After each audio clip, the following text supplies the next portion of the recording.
Hello, 11th class. Good morning, all of you. Landscape of the soul.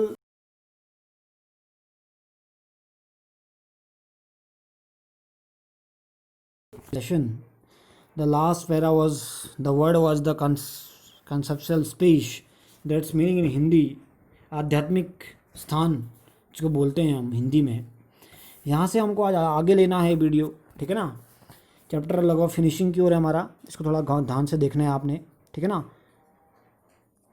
ये लीजिए क्या लिखा है आगे. This concept is expressed as sensory literally mountain water which use together represent the world landscape. इस भाव को sensory के रूप में व्यक्त किया गया है जिसका शाब्दिक अर्थ क्या है, पहाड़ी झरना. यानी कि माउंटेन मैंने पहाड़, वाटर मैंने पानी, यानी कि झरना, यानी कि पहाड़ी झरना. विच use together represent the world landscape, जो कि एक साथ प्रयोग करने पर शब्द जो है प्राकृतिक दृश्य का प्रतिनिधित्व करता है. This concept is expressed is as sensory literally mountain water which use together represent the world landscape. यानी कि इस भाव को सेंसरी के रूप में व्यक्त किया जाता है जिसका शाब्दिक अर्थ क्या है, पहाड़ी झरना, जो कि एक साथ प्रयोग करने पर शब्द जो है प्राकृतिक दृश्य का क्या करता है, प्रतिनिधित्व करता है. More than two elements of an image, यानी कि एक तस्वीर के दो से अधिक तत्व. दिस रिप्रेजेंट टू कंपोनेंट्री पोल्स, ये तत्व जो है एक दूसरे के पूरक ध्रुवों के प्रतीक हैं. Reflecting the Daoist views of the universe, जो कि ब्रह्मांड के डाओवादी विचारों को प्रतिबिंबित करते हैं. The mountain is Yang, mountain को यांग कहा गया है. माउंटेन क्या है, यांग है. दूसरा ये क्या करता है yang, reaching vertically towards the heaven, यानी कि जो ऊंचाई की तरफ स्वर्ग में पहुंच रहा है. यांग, यांग किसको कहा गया, माउंटेन को. माउंटेन आपको पता है क्या रहता है, बिल्कुल वर्टिकल खड़ा रहता है. इसको कहा गया है कि ये क्या है, वर्टिकली टुवर्ड्स द हेवन, जो कि कहाँ की ओर, स्वर्ग तक पहुंचता है. यांग जो है ऊंचाई की तरफ स्वर्ग में पहुंच रहा है. स्टेबल है, स्थिर है. और दूसरा वार्म माने गर्म है. एंड ड्राई इन द सन, और धूप में सूखा हुआ है. While the water is in, जबकि पानी येन शब्द कहा गया है. उसको कैसे डिफाइन किया गया है, horizontal and resting on the earth, जो कि धरती के समानांतर चलता है. And earth fluids moist and cool, यानी कि समानांतर चलता है और धरती पर ठहरा हुआ है. तरल भी है और गीला है और ठंडा भी है. वाटर को ऐसे कंपेयर किया गया है. यानी कि टू एलिमेंट्री पोल्स बताए गए हैं माउंटेन वाटर के. माउंटेन और वाटर सेंसरी का जो लिटरली जिसका शाब्दिक अर्थ पहाड़ी झरना है. माउंटेन को यांग कहा गया है. Mountain is the vertically towards the heaven stable warm and dry in sun. Mountain क्या करता है, वर्टिकल खड़ा रहता है, यानी कि जो माउंटेन है, पहाड़ है, जो ऊंचाई की तरफ स्वर्ग की तरफ पहुंच रहा है, स्थिर है, गर्म है, धूप में बिल्कुल सूखा हुआ है. जबकि पानी को येन कहा गया है, यानी कि horizontal and resting on the earth fluid moist and cool. पानी येन है और धरती के बिल्कुल समानांतर चलता है और धरती पर बिल्कुल ठहरा हुआ है. तरल है, गीला है और ठंडा है. The interaction of yen the receptive feminine aspect of universal energy, ये जो मन में भाव उत्पन्न करने वाला है, सर्वव्यापी ऊर्जा का कैसा रूप है, स्त्री रूप है, ठीक है ना. फेमिनाइन है, फेमिनाइन जानते हैं ना, स्त्री रूप. Feminine aspect of the universal energy and it's counter part young active and masculine. और इसका दूसरा भाग क्या है, यांग, जो कि प्रभावी और पुरुष है, ठीक है ना. इसको मस्कुलाइन कहा गया है. Is of course a fundamental notion of Daoism, जो कि प्रभावी रूप से पुरुष है.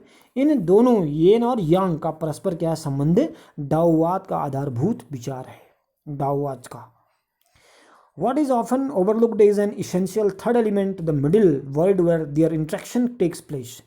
कहते हैं कि जिससे प्राय अनदेखा किया जाता है वह भाग, तीसरा तत्व क्या है, मध्य, शून्य, जहाँ इसकी पारस्परिकता क्रिया होती है, ठीक है ना. Middle void place where their interaction keeps place.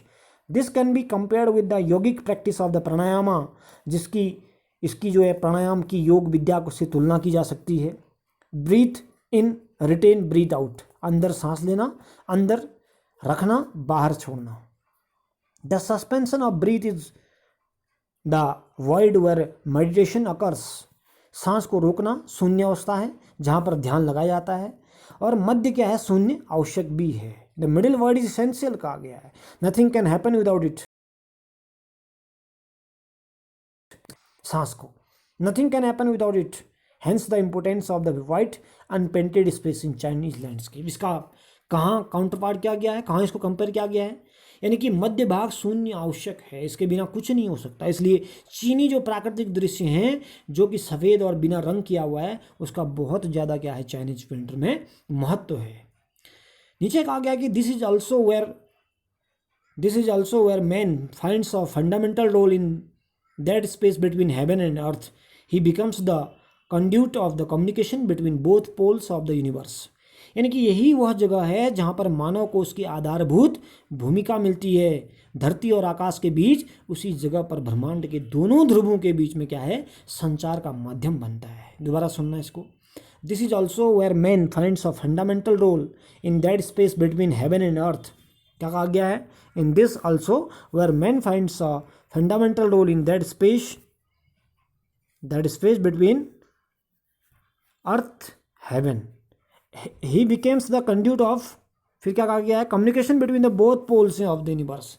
यानी कि यही वह जगह है जहाँ मानव को उसकी आधारभूत भूमिका मिलती है। धरती और आकाश के बीच में उसी जगह पर वह ब्रह्मांड दोनों ध्रुवों के बीच में संचार का माध्यम बनता है। उसकी उपस्थिति बहुत ज़्यादा आवश्यक है। His presence is essential even if it is only suggested. उसकी उपस्थिति आवश्यक है चाहे यह केवल सुझाव मात्र हो, सिर्फ सजेशन हो। Far from being lost of oppressed by the Lofty peaks he is in François saying wonderful expression the I of a landscape. क्या कहा गया है? खोए जाने या महान ऊंचाइयों द्वारा दबाए जाने से दूर वह फ्रैंकोइस चैंग की अद्भुत अभिव्यक्ति क्या है? The I of the landscape में है। यानी कि कहने का मतलब क्या है, जो लैंडस्केप की जो आई है वो इधर दिखेगी आपको, कहाँ? चाइनीज़ और यूरोपियन पेंटर्स के उसमें दिखेगी। नीचे कुछ बातें लिखी हैं ये गेटिंग इनसाइड आउटसाइडर आर्ट और इसके बारे में। ये जो चैप्टर लिया गया है except from the landscape of the soul, ethics the spiritually in Chinese painting slightly edited. यानी कि जो चाइना के पेंटर्स के बारे में इसमें पूरा डिफाइन है, ठीक है ना। और दूसरा इसमें दो चीज़ें बताई गई हैं आपको, एक तो आउटसाइडर आर्ट के बारे में बता रखा है, ठीक है ना, रॉ आर्ट और आउटसाइडर आर्ट। नीचे क्या लिखा हुआ है देखो थोड़ा सा, इसको मैं पढ़ देता हूँ आपके सामने, ठीक है ना। ये लिखा है one French painter Jean Dubuffet मुटेड one French painter Jean Dubuffet first originated the concept of art brut. 1940 में इन्होंने क्या किया? आर्ट ब्रूट का आविष्कार किया। Untrained visionary was the minority interest from the almost well beginnings. Outsider art has gradually become the fastest growing area of interest in the contemporary art internationally. The genre of the described as art is those who have no right to the artist as they have received no formal training. जिन्होंने कोई formal training receive नहीं की होती है, that's called outsider art. Around the time Dufet was producing his concept in India and untutored genius for the creating paradise years ago, the little patch of the jungle that he began clearing to make himself a garden sculpted and stone recycled material is known the world today as the rock garden in Chandigarh. जो चंडीगढ़ का rock garden है, यानी कि इधर दिखाया गया है, ये है rock garden made by broken of bangles. It is a very big example of the outsider art. ये आउटसाइडर आर्ट का बहुत बड़ा एग्जाम्पल है एक, ठीक है ना। आर्ट है आपका the notion of art brute and raw art. मैंने एक तो बताया आपको आउटसाइडर आर्ट, एक क्या है? आउटसाइडर आर्ट, इसको बोलते हैं हम आउटसाइडर आर्ट। इसका एग्जाम्पल कौन है? ये है, ये वाला नेकचंद के द्वारा बनाया गया रॉक गार्डन है, जिसको कि वेस्ट मटेरियल ब्रोकन बेंगल्स और स्टोन्स के बनाया गया है। उसके बाद एक नीचे आपका रॉ आर्ट और आर्ट ब्रूट आता है, इसको भी समझना थोड़ा। यानी कि work was the works that were in their raw stage of the regards cultural and artistic influence. Anything and everything from the tin to sink a broken down car could be material for the work of art something niction taken by dizzy heights। यानी कि इसको बोलते हैं हम क्या? Art brute या raw art बोलते हैं, ठीक है ना। अब बाकी आपको क्वेश्चन आंसर में रॉ आर्ट और आर्ट ब्रूट के बारे में लिखा होगा, वैसे मैं आपको इसकी डेफिनेशन बता देता हूँ, जैसे आपको क्वेश्चन आंसर में भी भेजूंगा मैं। क्या होता है रॉ आर्ट?